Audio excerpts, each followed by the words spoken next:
Tonight, we begin a journey into the unknown, where the line between fact and fiction blurs, and every step forward will be your last. Are you ready to uncover the truth that's been buried for centuries? It was the year 2024, and I found myself on an assignment that felt as though it were plucked from another era. As I sat in the dimly lit train compartment, watching the fog-wreathed landscape of Eastern Europe roll past, I couldn't help but feel that I was stepping into a world where time had stood still. The task before me was simple in theory, but peculiar in every other aspect. A reclusive nobleman, Count Dragomir, had contacted our firm with a request to assist in purchasing a historic property in the heart of London. The commission was extraordinarily generous, and though my colleagues raised eyebrows at the mysterious nature of the client, I accepted without hesitation. After all, it was just another deal, a transaction like any other. Or so I thought. From the moment I set foot in this distant land, I was struck by a sense of unease. People in the villages I passed through were wary, their eyes clouded with a mixture of fear and suspicion. Whenever I mentioned the Count's name, their expressions would darken, and they would quickly change the subject or walk away entirely. At first, I dismissed their reactions as mere superstition. After all, these were simple folk living in a region steeped in folklore. But as the miles stretched on, my confidence began to waver. There was something more here, something lurking beneath the surface, just out of sight. The train pulled into a small, desolate station as the last rays of sunlight faded from the sky. I stepped onto the platform, the air cold and damp, with a bite that cut through my coat. The station was little more than a wooden shack, and the only light came from a single, flickering lantern that barely held the darkness at bay. As the carriage climbed higher into the mountains, a thick mist began to envelop us, turning the world into a ghostly dreamscape. The trees, gnarled and twisted, seemed to reach out like skeletal hands, and the path before us narrowed until it was little more than a trail carved into the mountainside. The castle was long and arduous. The road wound its way through dense forests and over steep mountains, with the moon providing the only illumination.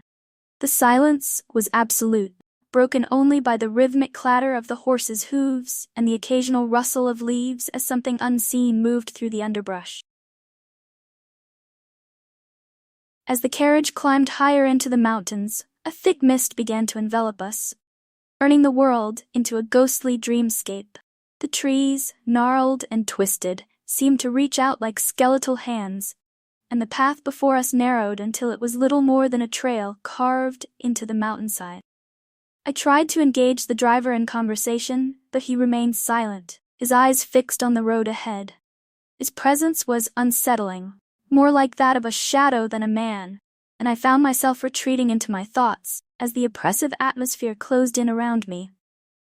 Finally, after what felt like hours, the carriage came to a stop.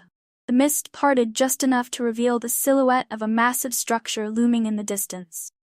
The castle, my destination, stood perched on the edge of a cliff, its jagged towers piercing the sky like the fangs of some great beast. The driver handed me down from the carriage with a rough grip and gestured towards the castle gates. His eyes never met mine, and before I could offer him any thanks or ask him any questions, he climbed back onto the driver's seat and urged the horses onward, disappearing into the mist as quickly as he had appeared. Alone now, I stood before the castle gates, which were wrought iron and intricately designed, yet imposing in their austerity. Cold, unforgiving stone of the castle walls seemed to absorb the light, casting everything in deep shadow. I hesitated for a moment, every instinct urging me to turn back, but the weight of my duty, and perhaps a sense of morbid curiosity, propelled me forward. The gates creaked open with a groan that echoed through the courtyard. A vast, open space filled with the scent of damp earth and decaying leaves. My footsteps were loud against the cobblestones, the sounds swallowed almost immediately by the stillness that pervaded everything. As I approached the entrance, the heavy wooden doors of the castle swung open slowly, as though inviting me in, or perhaps ensnaring me. I entered, and they closed behind me with a finality that sent a shiver down my spine. The interior was as grand as it was foreboding. The walls were lined with dark tapestries depicting scenes of battle, conquest, and ancient rituals. The flickering light from the sconces did little to dispel the gloom, casting long, dancing shadows that made the figures in the tapestries seem almost alive. Before I could take in more of my surroundings, I heard a voice, low, smooth, and resonant. "Welcome, Mr. Harker." I turned to see a tall figure emerging from the shadows at the far end of the hall.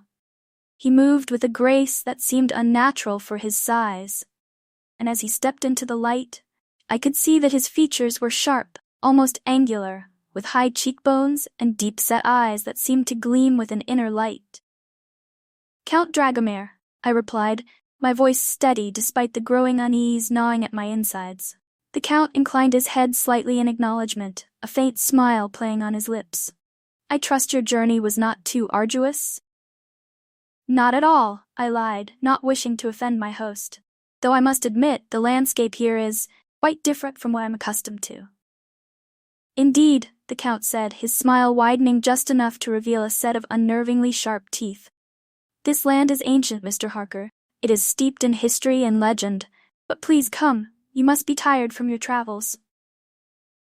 He gestured for me to follow, and I did, though every step I took seemed to lead me deeper into the bowels of some hidden nightmare. We moved through a series of corridors, each more elaborate and more chilling than the last, until we arrived at a grand dining hall.